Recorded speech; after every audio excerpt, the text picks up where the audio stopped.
Our show is supported by viewers and listeners just like you on patreon.com/SAASholes. Brent Keltner's Winalytics Revenue Acceleration Playbook Masterclass. In only 8 weeks, help your sales and go-to-market teams start to build the mindset and skills needed to succeed in the new buyer environment. Weeks 1 to 3, read the book and learn a new approach through 20 successful company stories. Week 4, all go-to-market team kickoff and receive self-reflection questions and mindset self-assessment. Weeks 5 to 7, collaborative sessions with prospecting, sales, and customer success on the shared journey to a new mindset. Week 8, all go-to-market team presentation and discussion. Winalytics, build the revenue organization you want. Request a free 60-minute growth consultation at winalytics.com. Ask for Brett and say Big Pete sent you. Peter, pumpkin eater. Jamie Carney. What's going on, man? Number 2. It's been a long time, too long. In space-time, it's nothing. So, what's new? It's the same. Work's a grind. How many new acronyms have been invented since we last chatted? What, for AI? Just in general. So is there a chief query officer now? There's an AI council, AI security councils. And this is basically, we'll talk about it today, but it's basically, we go through privacy, INFOSEC, data, and then at the end they're like, oh, we've spun up a new AI security council led by a different crew that they don't know what to ask. Half the time you meet with them and they're like, why do you need wait? I thought AI was its own council. Can't you say, I'd like to have Steve Jobs, I'd like to have Jack Welch? No? No, this Okay. is an AI security council at every big company. So the big companies, when you're selling to them, even if you don't, because we have AI in our name, when you're selling to them, you'll go through InfoSec because we're touching data, or we're touching their emails and all that. We Yeah. have to go through security, InfoSec, data, security, and then we go through all of that. And then they spin up a whole nother group called, oh, we have the AI Security Council. So they want to look at what you're doing. Is it ethical or not? Skynet, predict from Skynet. And I in don't most cases, I know no one gets it, even the people that are on the Security Council, because they just ask the same questions that their chief intelligence officer has already said. Yeah, what they're doing is they're like reviewing your security one more time and your data one more time, even though we've already passed through those hurdles with experts in your field. They bring in kind of non-experts to look at it as well. Don't you use a third party as a pass-through to say everything's cool, or what? I don't understand what the hesitation is. Whatever, doesn't matter. Have we gotten to the point where deals don't have to get caught in legal, or is that still happening? It's all getting caught in legal. It's getting caught everywhere. As bad as it was? I mean, I just can't. Worse? Worse. I can tell you the stats are worse. What, because of this AI? The data and the AI? Oh, there's a bunch of reasons why, but we're in stagflation. Like the economy has not improved. It's No, I worse. know, but that's fine. That's a budget thing. I'm talking about legal, Yeah, worse. Worse. how could it be it should be better. No, it's worse. Why can't I take your legal terms and look at my legal terms, put them together in AI and say, can we come up with a mutual? Well, because the reason why is Yeah. because the buyers want it in their terms only, and then half the time they don't know how to buy AI. Maybe it's a problem that you have AI in your name. Oh, it 100% is. They don't know how to buy it. Like at one point Steve Bosset? yeah, you'll love him. So him and I have been talking about it, but I've just been slammed. Yeah. You're always slammed, Jake. Meet Pete. AI will never replace you, dude. I just want to be done. Who is Steve Bosset? Hello, Steve. I'm Pete. Hey, how are you, Pete? I'm Mr. Yeah. Happy. Let us know when we get started. But yeah, Steve, Started like 10 minutes ago. Did you guys started earlier? You started well, without we were me? just catching up. Very cool. But Steve's going to be a new SAAShole. We like to do this every other week, Pete, not just Is this every other week? Okay. right every other week. That's what we were thinking on Tuesdays at this time. Yeah, that could work. Yeah. So I couldn't make a recurring meeting in your Calendly, but if you want to flip this to recurring, that would be awesome. And it's Bosset with one T, not two T's on the invite I Yeah, had both. that's why it crashed. Yeah. Yeah. Yeah, I was just adding it. Well, Steve hold is on. Let's set the foundation here. The premise of the show is like, boardroom meets the bar room. Yeah, Pete, Jamie mentioned because my son's been a big barstool guy, Yeah. right? So like, pardon my take, going back from when they first started, and I'm like, damn, somebody needs to do a pardon my take for tech. Because everything I listen to, I mean, my God, the shit is so boring. You click on somebody's little diatribe that they put on LinkedIn or any of the executive talk tracks at any of these shows. It's like, come on, guys, are you really? Do you think that anyone wanted to hear that? That's kind of my point. Like, what is it? Jamie and I haven't talked for a while. I'm like, what has changed? Like, okay, what new acronyms are cool? What are the new positions that are out there that have changed? How we made SaaS more difficult, software as a service? what I was gonna. I think this is a good. Why don't we like start it like what Yeah, he'll. that's a great start right there, man. I think what has changed. Like so, Steve, you're the new SAAShole. What has changed in the marketplace in Yeah. terms of Well, acronyms and all of that? yeah, and let me pause too before I even go to that, right? I've been doing this for 30 years. I kind of drop off Oh, the 10 because I don't want to be considered the old fart, but I really start talking about from an enterprise standpoint, goes back to 2004 when I went to SAP. So the last 20 years for me, it's been SAP, Salesforce, Oracle, and now People AI. And what I think is missed in the marketplace is the the transition, like the whole premise of cloud being easier and all that stuff. I think what so many people have missed is that they're trying to treat it like, well, number one, they got lucky with Salesforce, or Salesforce got lucky. This whole land and expand, it worked for Salesforce. And they were first in. I'm not here to knock their selling style, but I am. everyone tried to, yeah, we'll go into that in more detail later, right? But everyone tried to replicate that. And I think fundamentally what's changed are several things. One, there's just too many damn solutions in the marketplace. So the marketplace is massively confused. And uh, I'll share something with you. Jamie's sent this. Where is this damn thing? Two reasons why people don't buy. They don't understand the offer and they're not sufficiently disturbed. Does that ring a bell, Jamie? Yep, that's what you always say. Oh, I love that. Bella is a Pete Jansenism. No, it's a Check Bob this, Montgomeryism. check this out, guys. Nancy Nardine's a gal from Sacramento. She retired a couple years ago. She sold her company. I think it's called the SBI Research, really good analyst group. She stopped counting. I'm going to take her word on this. So in 2022 or 23 was the last year this was done. There's 1,400 logos. So think about this.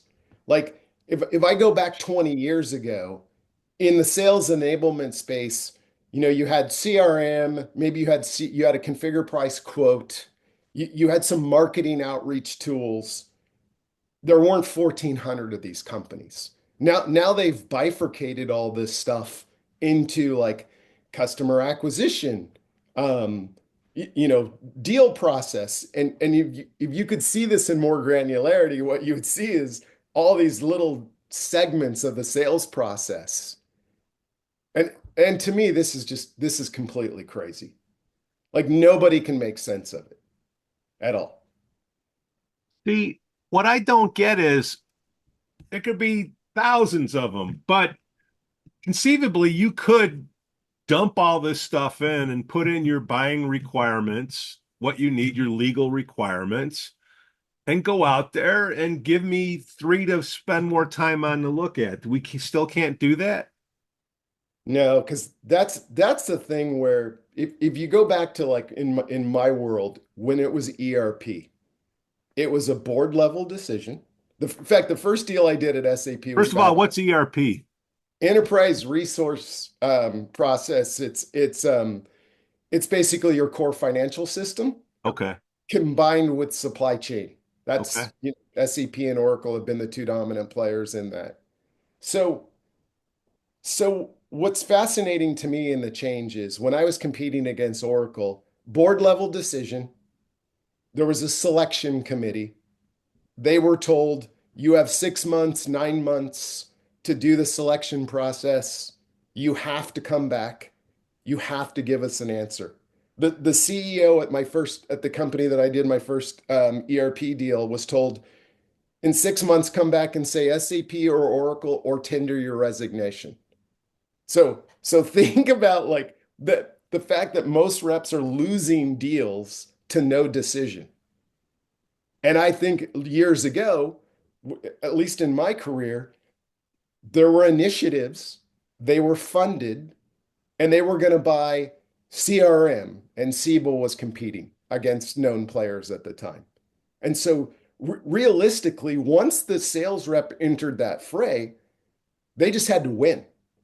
They weren't guessing whether or not the buying committee was going to go back to back to them with their hat in their hand going, yeah, you know what? We presented this to the executive board and they won't fund it. I mean, that stuff never happened 20 years ago. And we qualified. Speaking of committees, Steve, Yeah. thing that to tie the two questions together, what has recently popped up that has extended sales cycles beyond a rapport, and especially when buying AI? Well, INFOSEC. Yeah, and AI Is that where you're headed? security, and AI security councils and committees and all Yeah, of that. but let's talk about that because I think that's a great example of kind of what's wrong with the buying process today, which is first of all, as a wonderful friend of mine who recently retired said, Steve, we've stopped qualifying. And, again, us old timers used to go into a QBR and our bosses would say, hey, don't go into that account anymore. I don't want you in there. This is a waste of time. You're wasting our resources. Now we send them in. And so when I look at what's going on with INFOSEC, to me, it's kind of crazy in the sense that this is it's like the gift that keeps giving. Do people really want to buy something? You tell me as a C-level exec that you're going to defer to an INFOSEC puke and not buy something because the INFOSEC won't approve it. Again, 20 years ago, they would have said, you guys need to approve this or I'm going to fire all you guys. Yeah. I don't give a crap. So I think people are hiding behind that. And then worse, because I saw this shift when I transitioned from Salesforce to Oracle. Oracle was just starting to get into the cloud business. Everyone that Oracle had in legal, not one person had any experience on cloud. So think about a master licensing agreement that covers things like indemnification and warranties, all of those types of things. They didn't even understand the difference at all. And so the language, people were arguing about language that didn't even apply because let me give you an example of indemnification. In the old days, if you were going to buy software and load it on your hardware, it was possible that the software could damage the hardware, in which case the provider of the software would be held liable for damaging the hardware. Once we shifted to the cloud, there was no need or there was a reduced need for indemnification work because you couldn't do serious damage at all because it's on the cloud. You couldn't damage their hardware. And I think what we're seeing right now is the same inflection point in the marketplace where InfoSec's got their hands in the cookie jar, but they're really not that talented. I mean, candidly, they don't know that much more than anybody else. Sounds to me like the buying process is screwed up. That it should pass through the security or legal first before it goes to the buying process. Shouldn't there be some type of standardization out there? There's no, How about this? The 80-20 rule. What is 20% of the crap that's causing 80% of the time suck? is that there, I would, my opinion on that, Pete, and I think it's a great question, is there is no fucking process anymore, right? Like to start, we've been in a recession for over 2 years. The people that used to be able to buy haven't Hold on, tried if to it's over do it. 2 years, it's a depression, isn't it? Well, yeah, we're in stagflation, is what I would say. It's the first time in my career. I don't know how you old fogies are, but I've never dealt with a recession with inflation until this one that's been going on. I know our government likes to redefine recessions, but I'm sorry, we hit a recession, I believe, 2.5 years ago when we Yeah. had three quarters in a row of GDP growth, no GDP growth. Anyways, what I will say is the people that used to be able to buy don't know that they have no buying authority or don't even know their buying process because they haven't tried to buy anything for almost 2 years. So what we're dealing with in some cases is we're going into a meeting and the person's like, yeah, I can buy this. I can buy this. And then they go and try to push it through and their CFNO comes out and says, you don't have any ability to buy anything, period. Did you say CFNO? CFNO, yes. And then so that's one problem. And then the other problem is there used to be a process that you would go through and say, I remember one sales leader, and I think he's awesome. This guy, Derek Lindbergh, used to say, don't try to in a long sales cycle, don't try to sell the solution, sell to the next stage. And he would be like, get through stage one, sell the stage through. We have these all defined, go through this linear process. That doesn't happen anymore because what happens now is, hey, I want to talk to you about this. They're like, nope, you got to talk about INFOSEC now. And it was like, wait a second, INFOSEC is our stage 4. Nope, it's now. Before you even talk to me, I want you to talk to INFOSEC. Or it could be opposite. You're going through all this process, and then they want to go back to INFOSEC again with security councils or with some sort of security process. It is not linear at all. There's no standardization. Wait. Hold on. What about product-led growth, PLG? Is that still a thing? Yes and no. I think in the PLG, the closer it is to a consumer-based product, then you can do a PLG, and I think it works really, really effectively. Look, the whole thing that you're talking about, though, I think that's been going on for years. And in other words, I started having this conversation when I was at Salesforce with a peer of mine, and I said, you know where I struggle as a rep? I struggle when I'm capturing an opportunity on things like what stage to put it into, because in the large enterprise space, it's not linear. I've been saying this for like at least a dozen years. It's not linear. And which brings me to the point, I think so many of the sales methodologies, sales process is built on selling to the SMB or mid-market. And it doesn't really apply to the enterprise. And when I say enterprise, I'm talking about multi-billion dollar, multi-country companies that's the whole thing just falls apart. But Yeah. but shouldn't it be able to scale out if you have it? Look, you started at Salesforce, okay? Yep. One of the first purchasers of Salesforce where they would give you 5 free licenses. You Yep. use it, and then you'd scale up from there. Whatever the process is, you scale it up. Does that mean that the process, even at the bottom, even with the SMB, which is 99% of the businesses that are out there, that it can't be scaled upward to the enterprise world? Because people get caught up, my opinion, on the enterprise stuff. Look, enterprise is just sales too. It's just more acronyms and hubris at a higher level. Yeah, So, yes and no, though, because here's the thing. The reason I've always loved selling in the enterprise is because it really is more art than science. There's definitely, I'm not advocating that there's no science. I'm just saying it usually comes down to a test of wills. I mean, think about this, and I just lived through this in the last several months. When initiatives when companies are going to figure out kind of what initiatives they have, which ones they're going to invest in, it's not really, do they do a great job of stack ranking and prioritizing this? Not really. It's the toughest person in the room gets ranked first. And so if you think about all the disciplines, you could invest in HCM, you could invest in sales enablement. If you're a product company, you might invest in supply chain. Well, who gets their project funded? The people who are tough. It's not like they're sitting in a room and they're analyzing this and they're saying, well, hey, I'm the person running manufacturing, but I just, now sitting through here, I realize that we should really invest our money in sales enablement or HCM.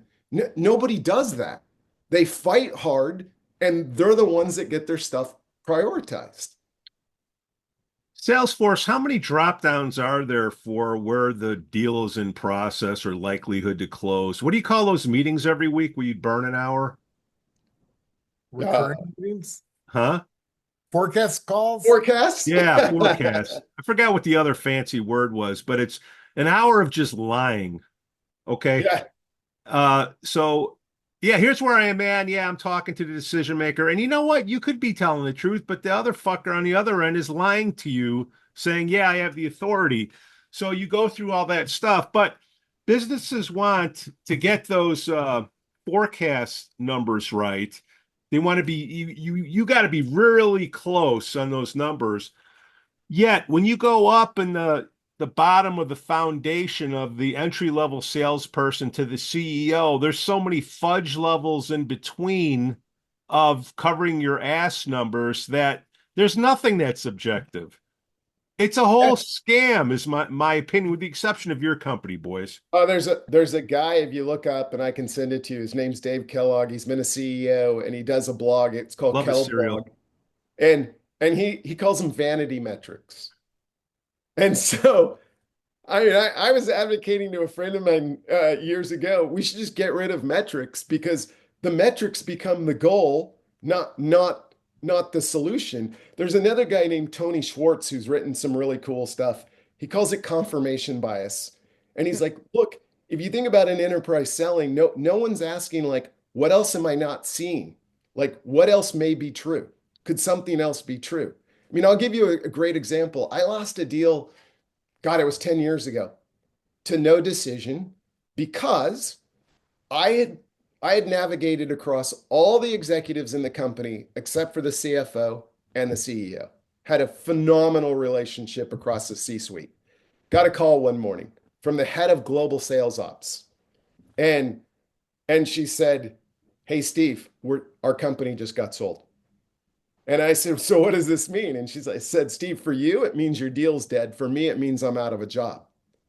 So think about what Tony's talking about. What am I not seeing? We're training, we train salespeople to follow a process, ask the same set of questions, and then when it goes to no decision or a loss, there's all this scrambling around to figure out what happened. And it's like, because you weren't looking down the other hallways. You were trusting these people that, well, why we're talking to the CRO. It's got to be accurate. And my contention is no, it's probably not going to be accurate. It's their narrative. In terms of ROI, Steve, this is one thing that always drives me a little bit batty, especially in the go-to-market space, is everyone tries to build an ROI model on when you're selling to go-to-market companies some sort of software that we're going to reduce sales cycles or we're going to increase win rates or we're going to increase the amount of money you get on your initial land, and that's how we build this out.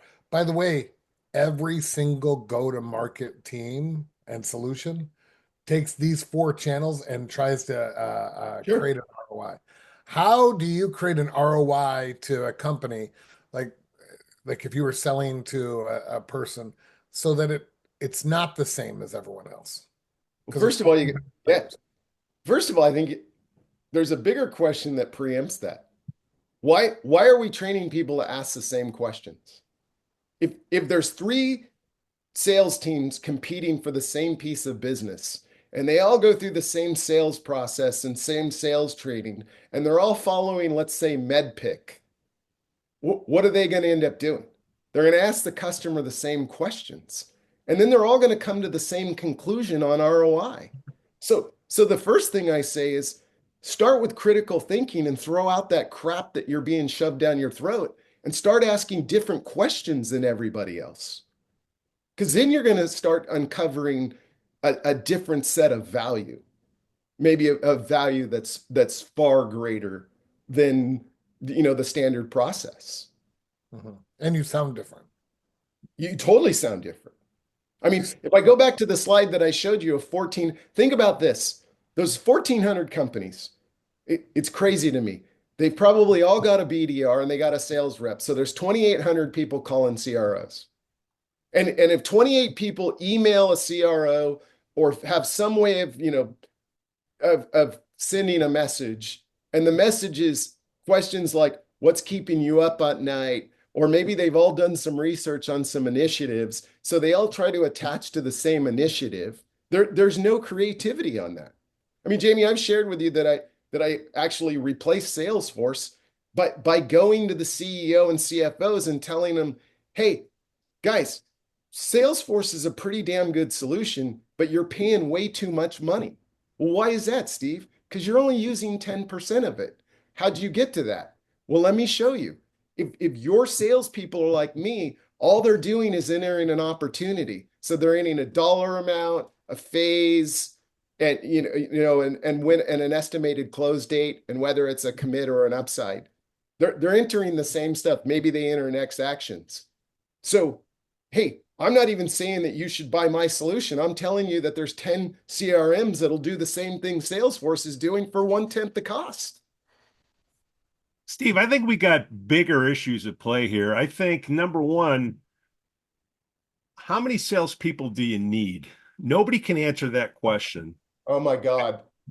And then how many do you want to win? Nobody can answer that question. The fancy term is cadence call, that waste of fucking time every hour. But dude, you're killing me with this question. I mean, in a good way. Look, where the truck went off the road to start with is this stupid comment or effect of, well, we want a coverage model. I need reps. I need more reps to cover. So the crazy part, having worked at Oracle and SAP and Salesforce, here's kind of the math. Jamie's heard me talk about this a bajillion times. Every company that's been around for, say, 20 years or more has less than 1,000 companies that are driving 80% of your revenue. So you think about that, right? So that's true for Oracle. Oracle has over 30,000 people in their sales organization, and there's like 600 to 800 accounts driving 80% of the revenue. So then you start penciling out, okay, there's multiple reps because they have a really cool broad product offering. I get that. I mean, let's do some math. Back of the napkin, 10 reps in each account, 800 accounts, 8,000 reps. Let's throw on another 4,000 for managers, product specialists. I don't know. I don't think it's 4,000, but I'm just trying to be really conservative. Then you go, well, wait a minute. If they have 30,000, like, what are 16 in my model that I just said? What are 18,000 people doing? Like, why would you do that? And then all the downstream things, craziness that happens, right? So number one, you've stopped qualifying accounts because everyone's like, well, I only have 2 accounts, so I gotta create, an opportunity. I gotta make it look like I'm doing something. So there's all kinds of craziness that we can impact there. Here's the other thing. If your company's been around for 20 years, and there's like a Fortune 1000 company that you're not in, that you're not doing business today, it's not a sales execution issue. It's something deeper than that. Yeah, it's a marketing issue, way deeper. Steve. Shouldn't it be you take your back of the napkin here? To me, let's just say FTE rep is 150 grand a year. You got to prove to me, corporate marketing or whatever the damn acronym is, that by putting a human being in on the phones can make me more money than buying 150 grand of AdWords. Isn't that a good strategy to start with, or insert marketing there? Yeah. Well, and I actually wouldn't put this on marketing's back. I'd put it on the CRO. So I would. CRO? That's still around? What the hell's a CRO, Steve? Yeah, I know, the chief revenue officer. It's yeah. Now we have chief customer officer, right? We've created all these. But look, let's call it head of sales. The Yeah. head of sales should be accountable for efficiency. There should be some accountability for that. Because if you let them, I mean, in their defense, if you let them hire people, they'll hire as many people as you allow them to hire. I mean, I had to add to what They you just just will. said there. I have a RevOps friend of mine that works for or used to work for one of the top Fortune 500 companies out there. And he went to their strategy meeting and showed him data saying, if we hire 2,000 more small business reps, none of them, only 10% of them will make any money. And they were like, wow, this is great data. And he showed them all this data saying, we don't have, there's not enough companies out there. There's not enough for them to be successful. And what do you think they did? They hired 2,000 reps. Why? Yeah, It's pure ego driven. it They is. wanted to have 177,000 employees rather than 175,000 employees. There's something ridiculous about that, but they all wanted to have how big is your empire that you sit on? Yeah, your empire. What kind of culture you want in an empire? Because none of these fuckers can answer the question, how many of the sales force, what percentage of them do you want to win or hit quota? Well, Agreed. Oh, I can tell you in some of my alma maters, it's as low as 20% of the reps who actually sold anything in a year. So do the math on that, right? On how many billions of dollars is leaking out every year, and they're not selling anything. I mean, that's completely crazy. Okay, let's back it into let me get the napkin out again there, Steve. Yeah. This pay at risk. What the hell? Go. All right. Get ready. Get ready. Well, No, Pete, but well, what Pete is why the pay at why risk just guy. can't we, you know what is the market wage for a top 5% owner? And I'm going to guarantee that that person makes it based on they bring out X amount of dollars in per year. And if they don't, I'll find somebody else that will. And then we'll get out of these cadence calls because either they do the job or they don't do the job. I'll hang up and All listen right. to my answer, Steve. you know, you pose a fabulous question, but that question is will get killed in the hallways, so to speak, of these large corporations. Yeah. Because when you're look, I've had years where I'm producing more than, you know, several like teams are typically regional teams are 8 sales reps, right? And then maybe you've got a regional and AVP who's got 4 teams.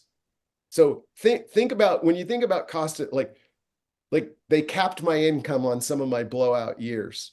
And it's like, look, my cost of sale was fixed in the sense of what you guys are paying me in terms of base, right? And then you think about it, you paid millions of dollars to reps who didn't produce anything. And furthermore, you perpetuated the managers of those reps. You allow them just to, with the excuse of, well, I'll just get rid of them. They didn't perform, Mhm. right? Well, It's the it's the preface is you have strong leadership. You have to have strong leadership underneath this model. well, let me when you meet it, please introduce me because Well, it's I always when I look at the top reps, my mentor at SAP was classic. I'm 2 weeks into SAP back in 2004, and they're going to fly me across the country to Newtown, Pennsylvania, put me through boot camp. And I'm getting mentored by just a rock star salesperson who's been there a long time, year in, year out. She's one of the top reps globally for SAP. And her advice to me was, I said, hey, what should I focus on at boot camp? And she said, look, Steve, just do everything the way they tell you to do it for 5 days. And then when you get on the plane in Philly and you're heading back to San Francisco, have a couple glasses of wine and please, over the weekend, forget everything they told you. Because if you do what they tell you to do, you're going to starve. Come and meet with me on Monday, and I'm going to start your education process on how you succeed at SAP. And I've been through boot camps at every one of the companies, and they've all been shit, like every single one. what And then the leadership's more concerned with, hey, did we make the boot camp leader feel good about themselves? Are they happy? Did you do what they said? So because we want to make sure that John or Sarah or whatever name we're going to use is a really happy boot camp leader. and Which then who's leading kind the training? A burnt out salesperson? Well, look, I've Let me moved tell you around. how I did it. Hey, every time I leave companies, especially if they're big, I go figure out who the top reps are and I go forge a relationship with them. And invariably, I hear a completely different story on who the best assets are to engage, how to position things. It's a completely different story than what's being presented to the general sales force. Top performers doing something differently. And then if you look at this whole thing, look, and I've been talking to some heads of sales and heads of sales enablement. So if you think about it, what are sort of like the 5 things that everybody's doing? They've all invested in sales enablement tools. Yep. They've all invested in training, both in-house and external. They all have a sales process. They have a sales methodology, and they certainly have a managerial staff managing the team. So 5. You could break it down more granular, but those are the 5 I choose to key in on. And Here's does my it help them? premise. Does it help them? Yeah. Oh. If it was working, if these 5 things were working, then wouldn't sales leaders have their feet up eating donuts and drinking a beer because they got this? None of them, they're more nervous than they've ever been across the board as to whether or not they're making their number. The reps are pissed off because they're tired of this stuff. And it's like, from my perspective, what the market's doing is the market's doing, well, let's keep investing in these little micro changes and we'll see if it works. I read a quote last night. I had actually written this down a long time ago, and I uncovered it. And Albert Einstein said, "We cannot solve our problems with the same lever of thinking that created them." Mm-hmm. Right? And so we've gotten into this quandary, so to speak, right? More, as we were talking earlier, there's more sellers than ever. The buying process is harder than it's ever been. And we're trying to deploy yesterday's sales methodologies, sales process, sales training, and tools to try to solve tomorrow's problems. And collectively, that's not working. People are trying to buy their way out of a problem by buying technology. The number one thing that you get technology for is to speed up a process, and you don't have a fucking process. You're just wasting money. They have to get down to critical the thinking. It's critical thinking. People don't right? know what critical thinking is because that's too fancy of a word. It Here- starts with the board of directors giving a scam number to the CEO, who gives a scam number to the CRO, and working it all the way down. There's no integrity of the number. Steve, let me ask you this. If you're paid on an annual quota, should I Yeah. get my quota on fucking January 1st? Why should I get it on April 1st? Oh yeah, well that's easy. By the Yeah. way, I lived through several years of that. Yeah. That's the company trying to screw me. Right? That's the company saying, well, I want to get deeper into the year so I can look at this and then I want to manipulate. Look, I sold Because of pay at risk. Hey, I sold compensation software. So I got to talk to the finance people that preside over sales compensation. I've had numerous calls on this. Do you know what the model is? This is the crazy part. The model on sales compensation is you assign enough quota that if in general, if the field team gets to 60% of their quota, the company makes their number.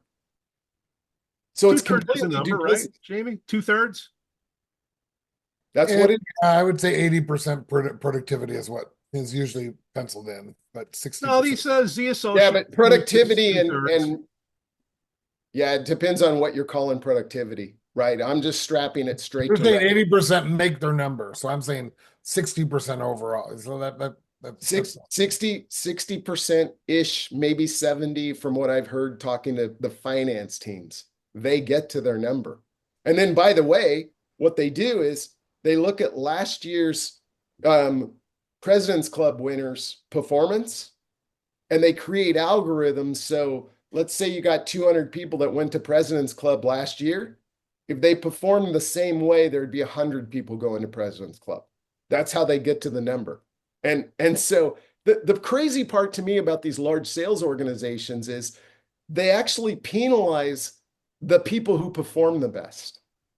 They're totally happy with thousands of people not selling anything. And then the moment somebody starts blowing it out and getting to 300, 500% or more of quota, they start wanting to cap them. Yeah, the capping makes no sense to me. And I'm always like, for every top performer, get rid of 5 people and and give the money to the top performers. I agree with what you're saying. I will also say I don't believe every sales rep, you and Pete all think that the ops people and the finance team are out to get you, and I don't think that's the case. But ultimately, they look at statistics and say this is how it works out historically: 60%, 80%, whatever you want to say, and they build off of that. But it's not really to get you; it's really to just sort of model something out using data. Because their intentions are, I think everyone in the company wants every sales rep to crush it, absolutely No, they kill don't. it. They're obnoxious, unless they're I- like Pete Jansons and his team. They don't want with the Jansonator or whatever thing No, you have. people are spending all this time they could be talking to a potential client by figuring out how to game the fucking system because they're worried about their pay at risk. And that's my whole point is Yeah. the sales plan will look expensive up front because you're paying the salary up front, but you're still paying it anyways in a demotivated sales force when you don't give out the number till Q2. Yep. Or you start fudging with numbers. Oh, you made trip. No, you didn't make trip. Or here's the budget that we can give to give out bonuses. It just kills everybody. So instead of putting all their energy and getting new business in or taking care of current clients, they're trying to figure out how they can manage their pay at risk. Is my diatribe. Yeah. And it creates the really smart, the really good reps. You just lose visibility, right? Because they're not going to capture anything. They're not going to capture an opportunity until they know what the scenario is. And by the way, I've heard so many reps going to customers and saying, I know you want to buy this quarter. Can you kick it to next quarter? Can you not buy this from me now? Guys, this happens every day. Right now, as we're speaking, there's hundreds of reps across the United States having this conversation with a customer right now going, I need you not to buy this. Can you just hold off? You know what I don't see a lot right now, and I hear from my counterparts all the time, Steve, is because of these buying processes and the elongation of the buying cycle that has occurred because of AI security councils, 3 reviews of INFOSEC, legal getting involved in 12 different outside and inside legal teams and all of that. What I don't see a lot of is when the buyer and the person that can actually spend the money and thinks he can and knows he can is excited about whatever you sold him. Sometimes has to wait 6 months to actually get his hands on that software. And by that time, you've lost all the momentum that you've had. How do you overcome that? How do you keep the excitement going while we're going through these really difficult buying cycles that these companies have put in place to sort of impede buying, in my opinion, and impede buying technology because we've had no controls for a while. Okay, so one of them, first of all, before I answer that question, you said they sometimes have to wait 6 months. Are you saying 6 months after they've placed an order? No, 6 months. You've been on the phone with them. I see. You've shown them everything, and they're like, "Wow, this is amazing. I want to get started. Let's get going. Let's get going." And then you have to go through InfoSec, and it's time on info. You have to go talk to the security team. You have to go talk to this. You have to go DBA. You have to go through legal. And by the time that's all done, 6 months. One of the best pieces of advice I got, it actually goes back to my SAP days. And I'm going to start out with this. Screw the buyer's journey. That's the stupidest thing at the marketplace ever. Like anyone who utters that phrase should be kicked out of the bar that they're in. Like, I'm sorry, sir, you just said buyer's journey. You have to leave the bar right now. You're out of here. So there was one of the best reps I've ever been around. Used this. He was coaching us on back in the day when there was an ERP bake off. There was always an exec meeting. So a C-level thing to kick off the evaluation process. And literally you'd have CFO, CEO, you might even have some board members. And this particular person, and I love this statement, would say, hey, raise your hand if you've ever worked for a company when they bought a core financial system. And usually what his advice to us, I was new at the time, was if you're the most I've ever seen are 2 hands. So you're going to be in a room with the C-suite. There's going to be like 8 to 14 people in this room. And if 2 hands go up, I'll be shocked. Then his transition statement was, I find it interesting that you want to talk about your buying process with me because I sell this stuff every single day of my life, me and my team and my company, and we're better at this. You should be asking me, what is the process? What should I be doing? Now that takes balls, right? It takes stones to be able to pull that off. And like a lot of people don't. A lot of people don't have the courage to say this kind of stuff. They just don't. Kids today are risk averse. They don't want confrontation. Well, think about it. It's not just kids. I think it's all ages. I do agree Anybody with younger than us is kids. Yeah, well, look, there's, I mean, one of the things we could do in a later discussion Should be is grandparents then as kids, in your opinion. so look, part of the buying process, I think what we're going in the selling process is almost tied to the educational system. So I've raised 3 boys, they've gone through college, but I've watched this. What do they all want to know? They all want to know how to get an A in college as they're progressing through the ranks. How do they blow out the SAT score or whatever they're going to do to get into the college? And then kind of the same thing in college. So and oh, by the way, I'm a firm believer in, in the process of getting your A, whatever your teacher or professor thinks is the right answer, you better say it. Like if they hold up a sheet of paper and tell you it's purple, and that's a test question, you go, it's purple. You don't contradict them. You say, if I'm going to get an A if I jot down that it's purple. And so we're training a whole bunch of people. Goes back to the critical thinking. We're not teaching them any critical thinking. Then they graduate from college and they get a sales job. They get the typical BDR. And it's like, well, what do I got to do? What do I have to do to get a good grade here? What do I got to do? Well, you got to call 100 people a day and you got to send 100 emails a day. And they go, great. And they do that, right? But they never wake up tomorrow or the day after going, does this make sense? Because their bosses are going, great job. Gosh, you've sent your 100 emails a day and 100 calls a day for 3 months. Now, sometime, because I've mentored a lot of these people, they go, hey, Steve, I've been doing this for 6 months and we've never closed a deal. We haven't even gotten close. You've been selling for a long time. Does this work? No. I mean, not in the large enterprise, it doesn't work. Steve, why are they telling me to do this? What percentage of the deals are getting held up from INFOSEC?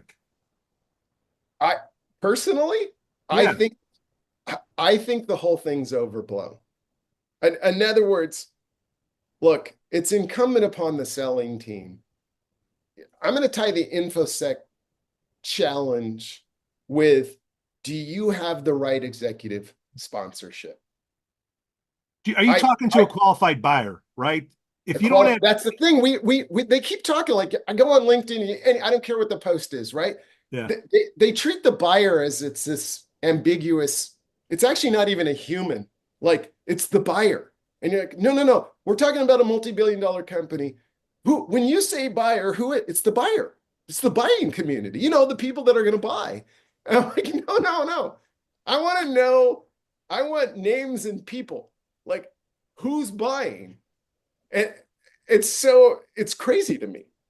a BDR, hold on. The entry-level person, would they be better served trying to figure out if the INFOSEC is in sync with your product before we give it to an actual salesperson to call Possibly. I don't know that. Look, I've done, as I stated earlier, right? Like I've negotiated these massive, crazy master licensing agreements with limitation of liabilities and indemnification. I've never, I've lost deals, but I've never lost a deal in contracts around those things. Because at the end of the day, if they truly want to buy my stuff, my software, somebody will yield. Either we'll yield, my legal yields a little bit, theirs yields a little bit, but we always got deals signed. And so now we're in this area where all of a sudden, because it's AI, this INFOSEC team now has all this power. And my position on this is no, there's no way. If the INFOSEC team is the one that's hindering a deal, the rep's not talking to the right people. Yeah. They're not. Trust me, if the CFO walks down the hallway and goes, hey, we're buying this, we're buying this. The INFOSEC team's not going to tell the CFO or the CEO, no, actually, you're wrong, because I don't like their answer on question 43. It's not a very good answer that they provided me. I'm recommending that we don't do this. All right, They'll be out of a job this afternoon. I mean, who are we kidding? So I think the sales teams are giving too much power and too much energy to this. Even the sales leaders are giving too much energy. What they're not admitting is that their sales, all the things that I've said, that the collective summation of the levers that they have to try to improve sales, those aren't working. But it's a lot easier to go tell your boss, oh yeah, this deal didn't happen because of INFOSEC. I'm just not buying it, guys. I'm really not buying it. So I know we're coming up on time. I got one real question that I think is an interesting question out here, Pete. And Steve, you got 3 sons. If they graduate college and they say, Dad, I want to work in sales. I want to work for a startup. What would your advice be? I always tell them to work for a large company. I've told a bunch of their friends the same thing. And raising 3 kids in Silicon Valley, all these kids come out of the local high schools here and they're like, I'm going to be a multimillionaire by the time I'm 30, because I'm getting options. And here's my advice, particularly in sales, for kids that want to go into sales. If you think about it, when you're a small company, at some point, you have to go sell to large enterprises to get the valuation up. In other words, you can sell to the SMB and you can sell to the mid-market for a while. But if you want to drive valuation of your company, you have to be in those Fortune 1000 companies. And what my counsel to them is, you have to work in one of those companies to really understand how they think. Like I got told at Oracle, I got told 1,000,000 times, oh, the answer is no. And I'm like, guys, you all know what I'm going to say. This is even with my executive leadership. Guys, no is not a destination. No is a point in time. You just told me no today. No, you won't approve the discount. No, we can't go, whatever the no is. And what ends up happening is all the top reps don't accept no. The top reps are like, this is going to happen. It's going to happen my way. So going back, like you have to be, the greatest gift to me was being able to work in these large companies and really understand. In many ways, I'm just selling to the same company as mine when I'm at a large company with a different logo. I mean, I have my boss's boss just went to another tech company. He's been there less than a year. I go, dude, how is it? He goes, it's the same thing with a different, I just changed the logo on my business card. Carney, the answer is these kids better have a job during college doing an internship at least by their sophomore year and at different companies, because they should have an offer before they come out. If they wait till they come out, they're effed. Especially if they're taking Irish religion studies. The last thing, well, with regards to sales, which I think is a real tragedy, is look, I never joined sales to be part of an assembly line. And I'm not trying to be disrespectful to the people that do amazing things working on an assembly line, right? But like, you know, I don't want to put the lug nuts on the front left wheel of a car all day long, you know, in a factory. I mean, it's a great job. People do it, right? But we've tried to make, everyone's trying to make sales an assembly line. And if you just follow the recipe and the process, it's going to be great. You can't, The there's results integrity in speak the for numbers. That's the problem. if you're not getting the numbers, then that it doesn't work. And but nobody's going in and challenging these CROs going, what you're doing is not working. When are CROs going away, Steve? You mean that term? I mean, are they sales and marketing? Is that what a CRO is? No, well, that's a great question. Jamie, I don't think I think they're still CMOs. Sometimes. Sometimes the CMO reports into the CRO, which is weird because they're two chiefs. You know where it morphed though? It really morphed when we went to the cloud, because when we started selling cloud, we looked at what are they licensed for, what's been provisioned, and what's their usage. I mean, remember, if you're at a company like Oracle and you sell 20 different cloud products on the same contract, they might only deploy a couple of them. Right? I think the CRO role is a losing proposition in enterprise sales, because a lot of these people are VP of sales, very successful sales leaders.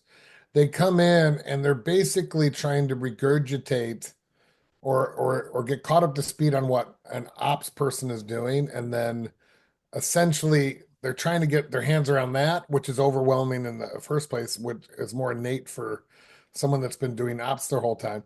Then they're getting asked to handle marketing and try to align those marketing and revenue together, as well as look at the customer and say, how do we improve renewals?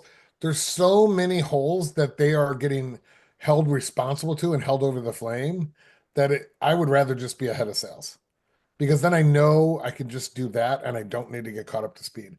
I've seen CROs come in with decent operational chops, and they don't have the sales side, they don't have the customer success side, and they're overwhelmed with that part of the business. And I've seen CROs come in with the sales component and they're overwhelmed with the other parts of the business. I've yet to see a CRO come in and understand everything that's going on. They're either glorified sales leaders or they're glorified ops Is their people. life Hey, expectancy still 18 months? Uh-huh. yes, it is. That's the thing. And so what's funny to me about this is the fact that they're unwilling to try anything new. Like you could go say, quarter well, to quarter. congratulations, you just got hired today. So you're going to be employed for 18 or 19 months, right? And then they all say, well, I don't want to take a risk. And my way of thinking is, you took a risk when you took the deal. You're going to get fired in 18 to 19 months. So why don't you just rip the whole thing apart right now? Yeah, I don't understand Right? that. And do it in your first couple months. Just rip the thing apart. Yeah, you have every Get fired. If you don't do that, you're going to get fired. Yeah, because in my opinion, you've got 6 months to a year window, depending on missing numbers because you're overhauling everything. What's your And sales cycle? it all depends on your sales cycle. But if you come in and just say, I'm doing status quo and I'm trying to tweak, you're gonna lose. The reason why Yep. you're here is because we're not winning, or we're not winning enough. And so it's like there's a fundamental problem that you need to come in here and be like, okay, let me talk to the people that might know what's going on and see the data and all of this. Let me ask for their opinion. Let me think about this. And within a month to 2 months, you've got to overhaul the go-to-market process, or you're just babysitting a process that's already there. That's right. You're living with the former infrastructure, so to speak. Which is why we replaced the former infrastructure in the first place. But I'm going to keep coming back to this. What they're all selling is, I'm going to take those 5 things and I'm going to do it a little bit better. It's incrementalism. I'm going to do this a little better than anyone else has done. And it's going to be good for the company. And it's not working. And mean, it's and Oh, and we're paying you $500,000 to do incrementally better than your previous. yeah. let's not leave the board of directors out of blame here. Don't get me going on those assholes. Jesus. I've asked, look, if they'll look, I got family members and we've had some really funny family dinner conversations about, roles in board, and they all default to, well, I don't manage the company. I have a very close, who was chairman of the board, and I'm like, all right, when you were CEO, I mean, look, the whole thing's crazy. Most large companies, it's only the CEO and the CFO that talks to the board. And so think about this. If you were a sales guy working for one of those companies and you lost a deal, and the CEO said, well, Steve, why'd you lose the deal? Well, the one person I talked to, blah, blah, blah. And wait a minute, Steve, you only talked to one person? Dude, you're fired. Yet the board gets the health check from maybe two people, the CEO and the CFO. So boards aren't involved in this conversation. They're just not. I mean, people can argue that they are, but I'm like, Peace. I think at a small company, like, then they're involved. But I think when I'm talking about large enterprise companies. Large enterprises are not involved. The board's they're not going to say anything. They're glorified. They're going to go on golf trips and whatever with this. Keyword is director. I'm just saying. That's all I'm saying. Yeah. All right, Yeah. well, I think we're up on time. So That was fun, guys. Yeah, let's do it again. Hopefully you guys are still employed. Jamie Carney, Steve Bosset. Another great episode of the SAASholes. Boy, see you in 14 days. Sounds good. All right, Take care. See you. Bye. Stay at risk sucks.